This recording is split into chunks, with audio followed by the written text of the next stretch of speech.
Welcome to Turning Pages, the show about more than books. My co-host Paul Brogan was unable to be with us today and regrets missing out on what promises to be a very fun discussion.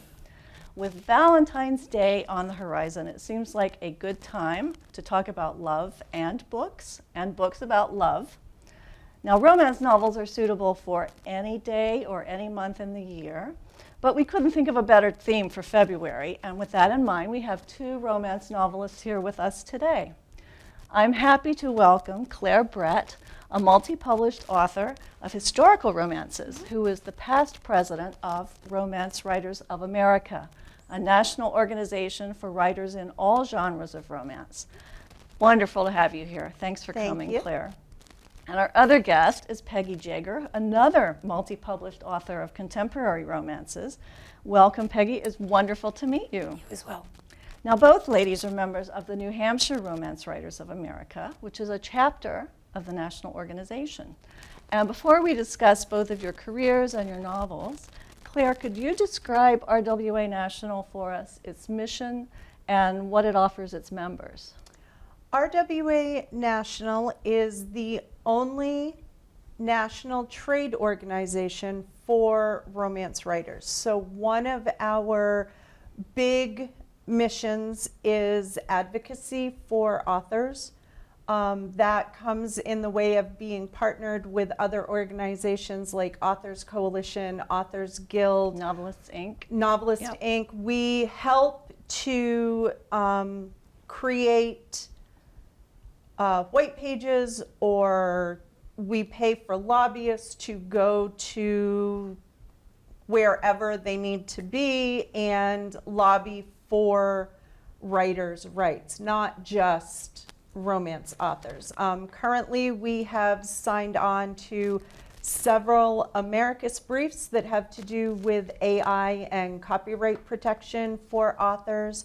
Currently, as RWA members, we have a series going on in conjunction with the Authors Guild that is a free series on AI and how it affects your business and your writing and what you can do to protect yourself. And that's been going on for a month now, I believe, and that is free to RWA members, and then there's a fee for non-members. Oh, really? One of the interesting things about Romance Writers of America, we are one of the few big genre writing organizations that welcomes unpublished authors. Many organizations for different genres require a pay threshold or income threshold for you to join. And Romance Writers of America has always felt that meeting people where they are and helping to train them how to write in the genre and how to be a smart business person only benefits everybody else in the genre. So we love unpublished writers that maybe have been hobbyists and want to take it to the next level. And we have local chapters like New Hampshire RWA that makes that very accessible to the unpublished writer.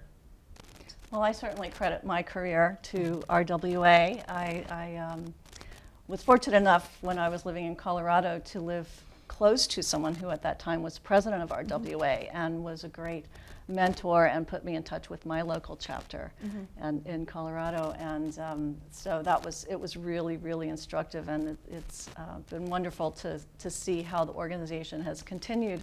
And back then, I think we were much more focused on craft, I think, than the business side, because there was so much less.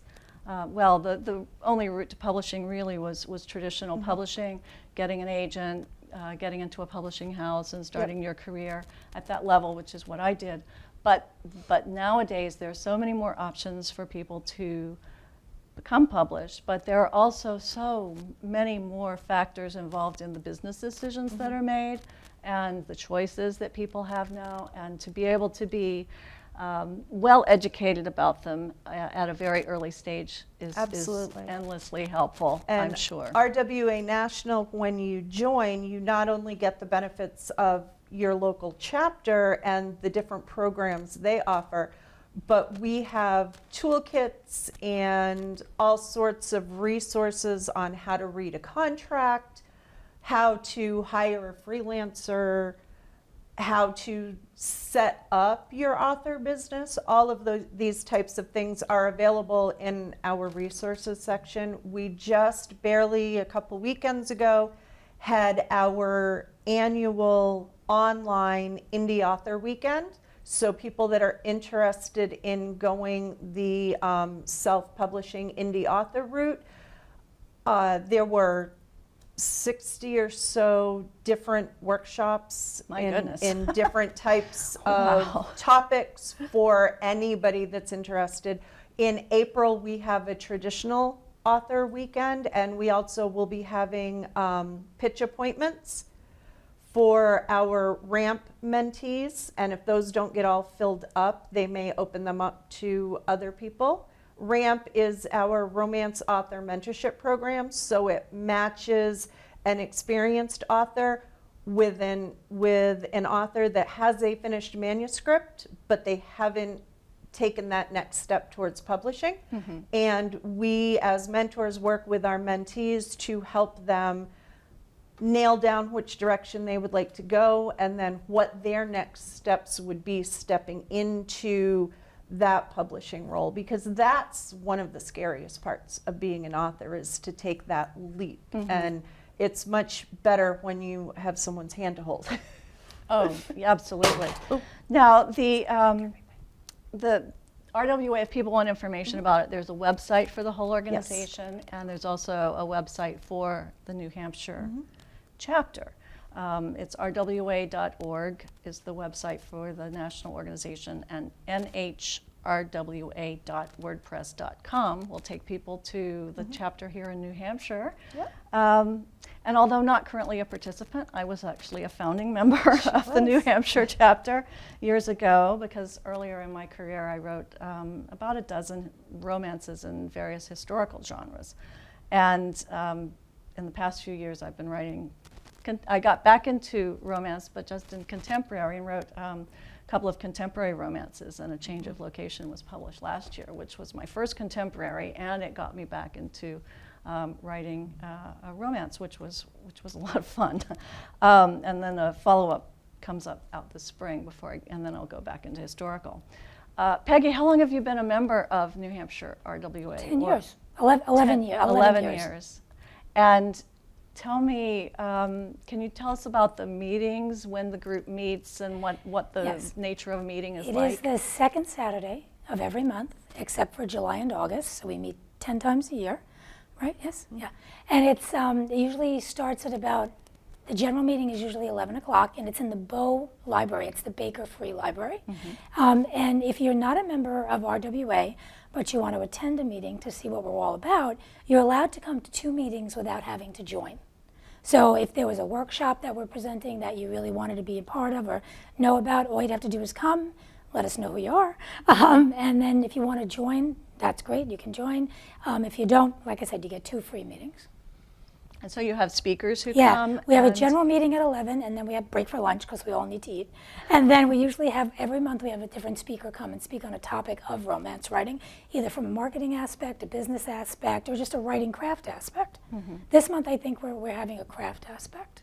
And you have people who come and speak to you who are not necessarily members of RWA or members of the chapter, because I attended one a month or so ago, and it was the CEO of Draft to Digital. Yes, he came and he spoke to us all about Draft to Digital, how the system works, why it's good for indie authors, why it's good for any author, really. Mm-hmm.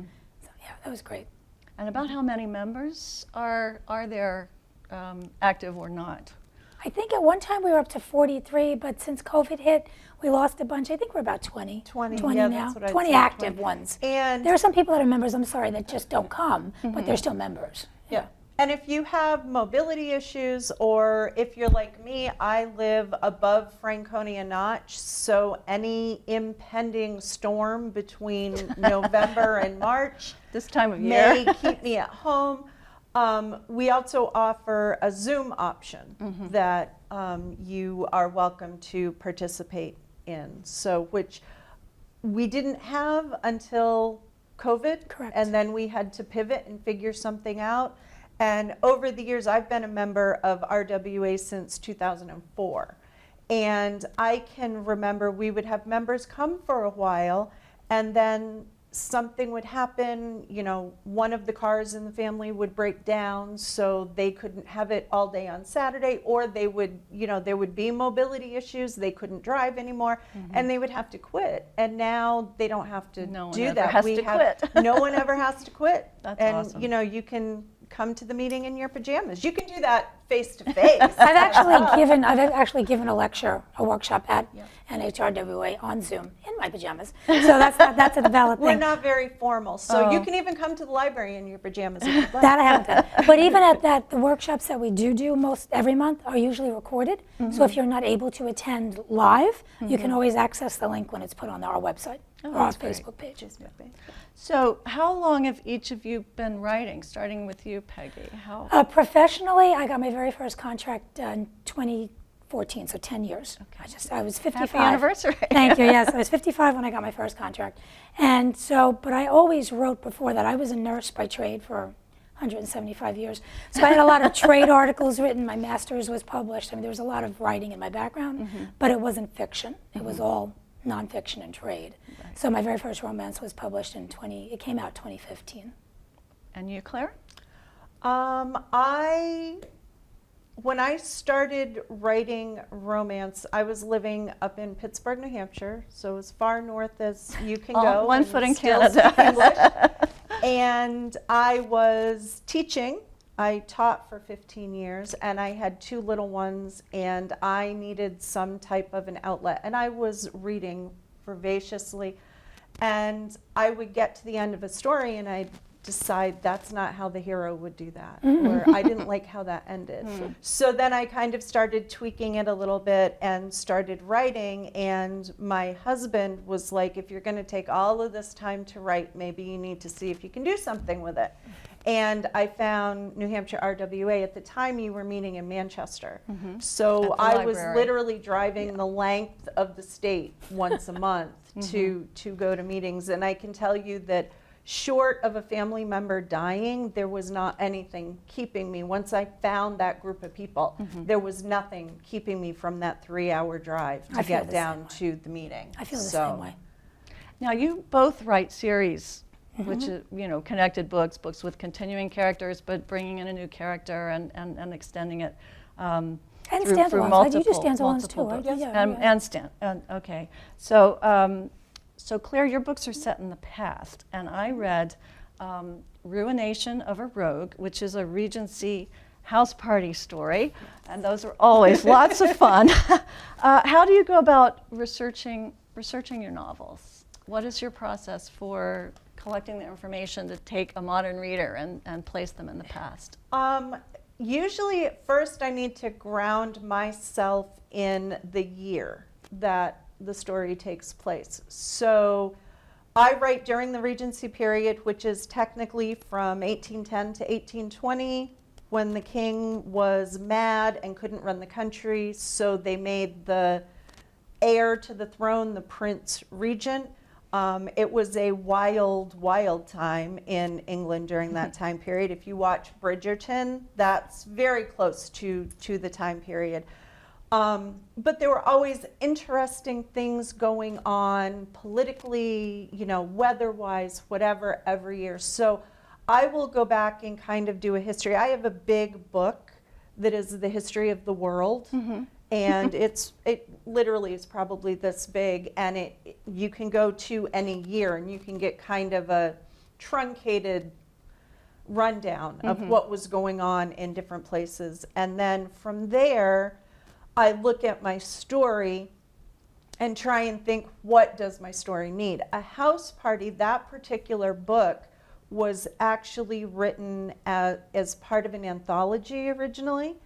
And so we created this world. There were 8 of us, and we were all at this house party. And that was the first time I'd done something like that.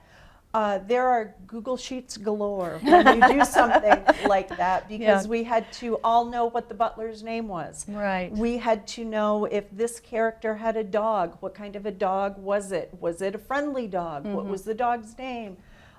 We would have people come in and say, well, I need an ice skating scene in mind, so we all need to ice skate. You have to have the ice skating scene has to be consistent. You have to have the ice skating scene.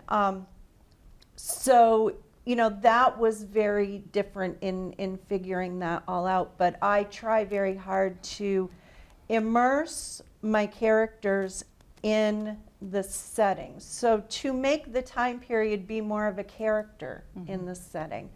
My heroines are much stronger and more outspoken than a traditional Regency heroine.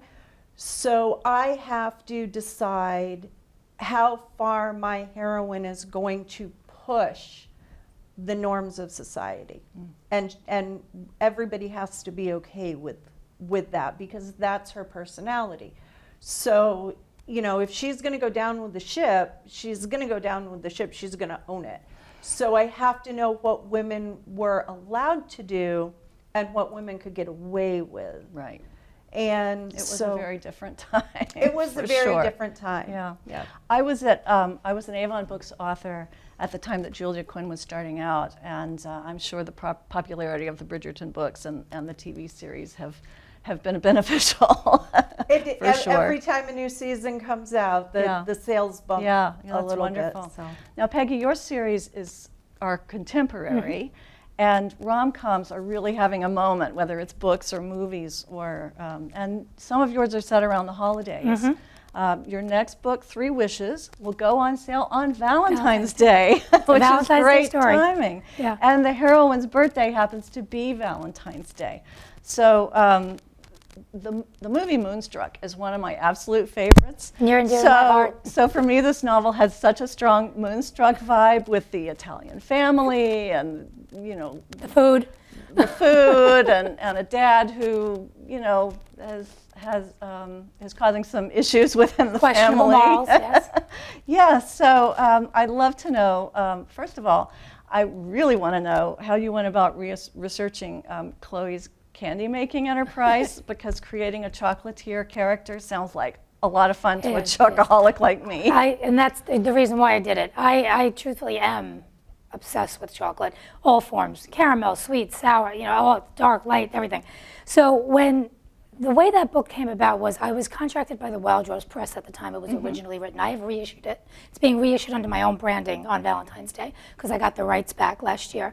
The Wild Rose Press was doing an entire Valentine series called Candy Hearts, and every book that was in that series had to deal with those little candy hearts that have the I love you, P.S. I love you, call me, all those things on it. So when I thought of that, I thought, well, why not just make her a candy maker? It makes sense. So I am a Martha Stewart devotee, and I have all her original, you know, when she was on television 25 years ago, I have all her original products. So I just went back and read all the books where she was making chocolate and all sorts of melting processes and all the best chocolates to use, and I spent an entire month learning how to make chocolate, how to temper it. I know, my husband was a little sick by the end of it because it was a lot of chocolate. And then I just said, well, this is fun. I'm definitely going to make her a chocolatier. So that was the impetus behind that. The Wild Rose Press wanted the candy. I thought, okay, I can do candy. That's awesome. Well, and the prior book which was the sister story, I think, was set at Christmas time. That's the second story. The second one. Okay. So Chloe's story came first, and her sister Gia came second. And next. That's A Kiss Under the Christmas Lights. Right. That's a Christmas and one. So, what other holidays do you have in mind for future books? Well, for the San Valentino family, the 3 Wishes family, they are loosely based on my family growing up. I'm 100% Irish, but I was raised by a Sicilian stepfather, and many of his relatives had questionable backgrounds, like in the books. So I drew a lot of the inspiration from funny stories that we used to go through around the dinner table. So far I've gotten all I have is Valentine's Day and Christmas, but I have 2 books on the horizon. One is for Easter, and one will probably be another like Thanksgiving, Christmas book. But there's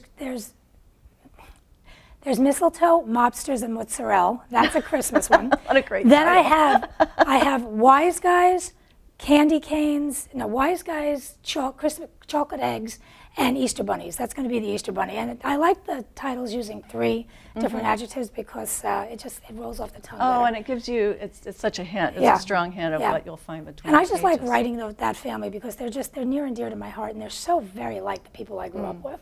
And if Oh, you know fun. Peggy, and if you spend any time with Peggy, and then you read Peggy's books, you hear Peggy when you're reading her Well, I books. will now. I don't necessarily know that's a good thing for people's ears, but I love yeah, it. yeah. That's perfect. It's the Well, New no, York I'm- accent. I'm sure that viewers are curious about your writing routine. So in the time that we have left, starting with you, Claire, what's a typical working day like? A typical working day, I don't teach anymore. I work from home, so I try and get to my desk by like 9 o'clock or so in the morning. And if it's a perfect writing day, I open up my current manuscript and I draft. You have much more creative energy, creative flow first thing in the morning. The world has not crashed down on you yet, so if I can do the drafting in the morning, that's what I do. I am a plantser, so I plot the beginning of the story until I really know where everybody's going, because I always know the end usually before the beginning. It's a happily ever after. Right. It's just how are we going to get to that point. So if I'm working on creating a plot, I use Post-it notes because they're not set in stone. You can And move I them have around, this yes. thing, if I write it in pen, it can't be changed. So I've learned to do it with Post-it notes.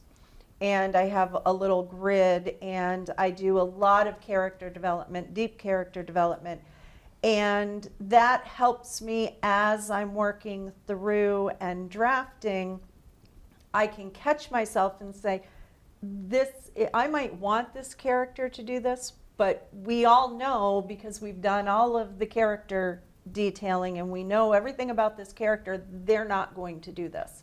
And that has saved me a lot of trouble, and sometimes I ignore it, and that gets me into a lot of trouble. And then I usually try and have one book in editing and one book in drafting. I am blessed, I guess, that I do not have a traditional publisher, so I don't have those hard and fast deadlines. Other people aren't waiting for me for their paycheck.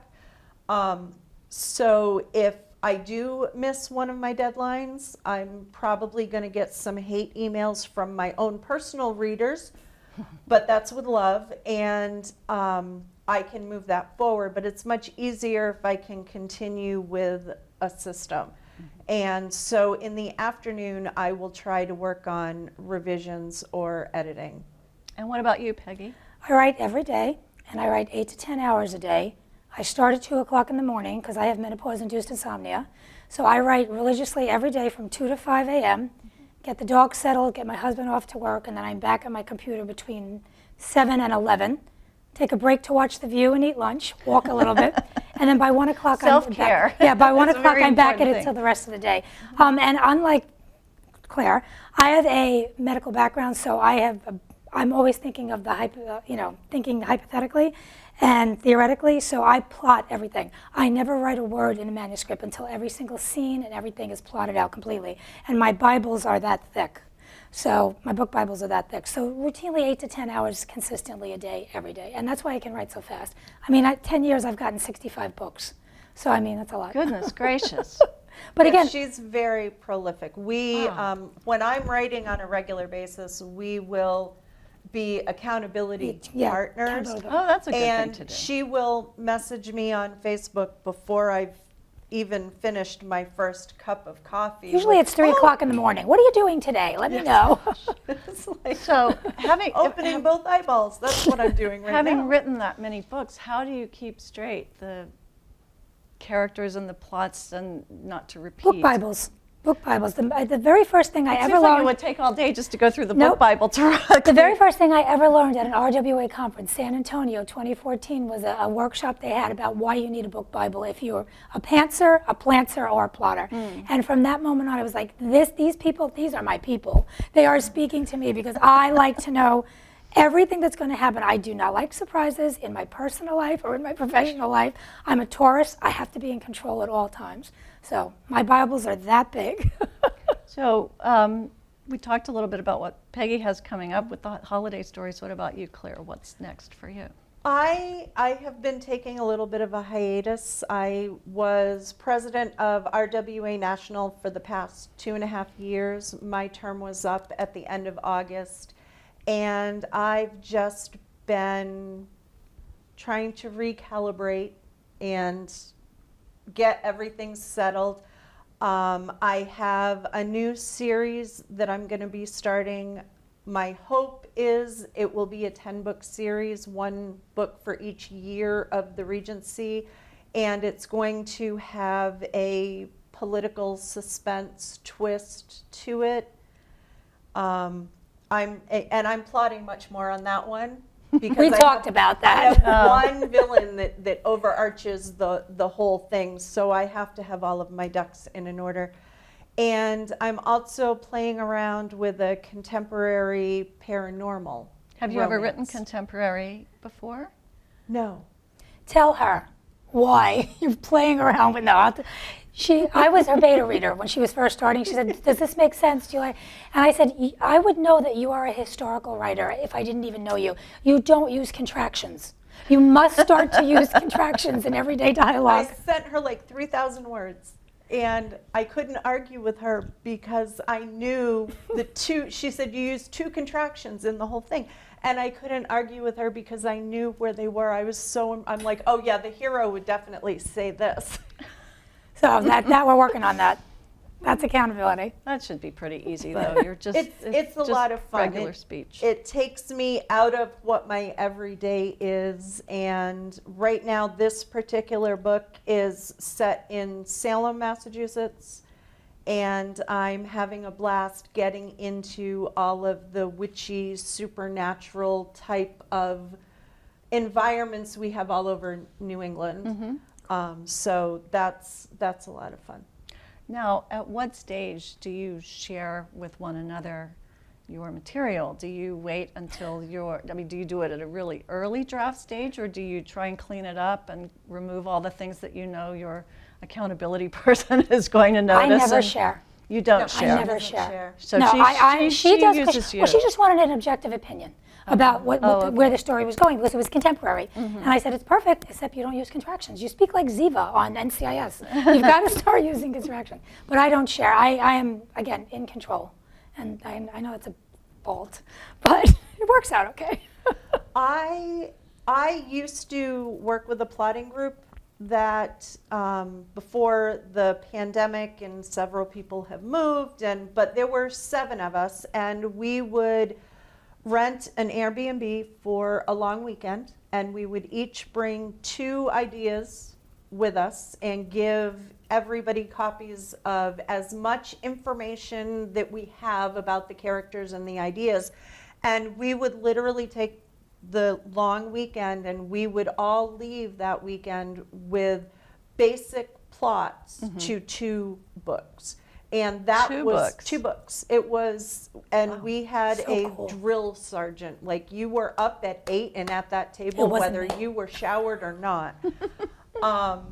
And it was so much fun. And we didn't all write the same thing. I was one of 2 historical authors, and the other historical author wrote pirates in the 1600s. So we had one girl who wrote contemporary that was constantly trying to get my characters on a boat. It was like, absolutely not. But that was very fun to feel the energy in a room like that with people, well, what if this? Well, what if that? And we would take what worked and leave the rest. But since the pandemic, I pretty much do my own plotting and story ideas and like that. And I will share if I'm trying to get an idea. I can tell you that when I read your email that you said you were reading one of my books, I literally had a panic attack. She did. over the weekend. She texted me right away. I'm I didn't know she was reading my I books. see all of the misplaced commas Oh, and gosh, no. and the prepositions at the end of the sentence, literally just twerking on the page, going, Margaret, here I am. Here I am. Now, we're running out of time, so in a really quick phrase, what is your best advice to a writer? Peggy, I'll start with If you. you want to write, don't ever give up. I was 55 years old when I got my first book published. It's never too late. Don't give up Okay. on a dream. Claire? Find your community. Find that group of people that understand you. My husband loves me, and he kicks me out of the door the second Saturday of every month and says, do not come back until you've done whatever it is you need to do with those people. Because writers, it is a completely different world, and people that aren't writers don't understand it. And they don't understand you. Find your community, and it doesn't have to be a community of people that write exactly the same as you. All writers are writers. It's actually better if it doesn't, if it's not, because you The get different ideas. objectivity. Yes, you get Yes. the objectivity, yes. Well, and so for anyone who's interested in writing romance, who lives in New Hampshire or New England and would like to join or at least check out New Hampshire Romance Writers of America, you can attend 2 meetings and find out what they're all about. And then afterwards, if you're interested, join the national organization and become a member of our local chapter. We're out of time for today, unfortunately, and thank you both so much, Claire and Peggy, for joining me. And thanks, as always, to Concord Community TV and our stellar and very talented producer, Matt Arsenault. A very happy Valentine's Day to everyone. From Paul Brogan and me, we'll both be back next month for another episode of Turning Pages.